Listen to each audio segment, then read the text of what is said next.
இருந்து மறைந்துவிட்டது.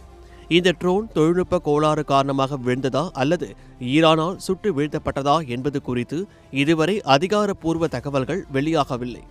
ஆனால் போர் நிறுத்தம் கையெழுத்தாகி ஹோர்முஸ் ஜலசந்தியை மீண்டும் திறக்க ஈரான் ஒப்புக்கொண்ட ஒரு முக்கியமான நேரத்தில் இது நடந்திருப்பது உலக நாடுகளிடையே கடும் பதற்றத்தை ஏற்படுத்தியுள்ளது.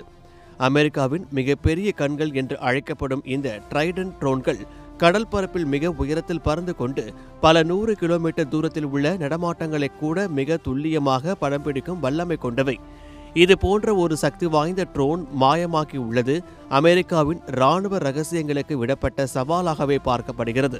ஏற்கனவே போர் நிறுத்த ஒப்பந்தம் மிகவும் பலவீனமாக இருக்கும் சூழலில் இந்த சம்பவம் மீண்டும் ஒரு மிகப்பெரிய மோதலுக்கு வழிவகுக்குமா என்ற அச்சம் எழுந்துள்ளது.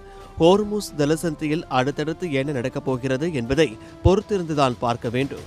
மத்திய கிழக்கு நாடுகளில் போர் நிறுத்தம் ஏற்பட்டு வெறும் 2 நாட்களே ஆன நிலையில் உலகையே அதிர வைக்கும் ஒரு மர்மமான சம்பவம் இப்போது அரங்கேறியிருக்கிறது.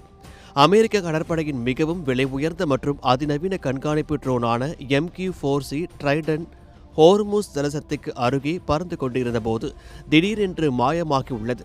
சுமார் $200 மில்லியன், அதாவது இந்திய மதிப்பில் சுமார் 1600 கோடி ரூபாய் மதிப்புள்ள இந்த ட்ரோன் மர்மமான முறையில் காணாமல் போனது அமெரிக்காவை கடும் அதிர்ச்சியில் ஆழ்த்தியுள்ளது. பெர்சியன் வளைகுடா மற்றும் ஹோர்முஸ் பகுதியில் சுமார் 3 மணி நேர கண்காணிப்பு பணியை முடித்துவிட்டு இத்தாலியில் உள்ள சிகோகோலியா கடற்படை தளத்திற்கு திரும்பிக் கொண்டிருந்த போதுதான் இந்த சம்பவம் நடந்துள்ளது.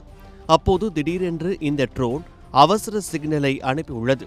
அடுத்த சில நிமிடங்களில் ஈரானின் வான் எல்லைக்கு மிக அருகில் திரும்பிய அந்த ட்ரோன் மிக வேகமாக உயரத்தை இழந்து ரேடார் திரைகள்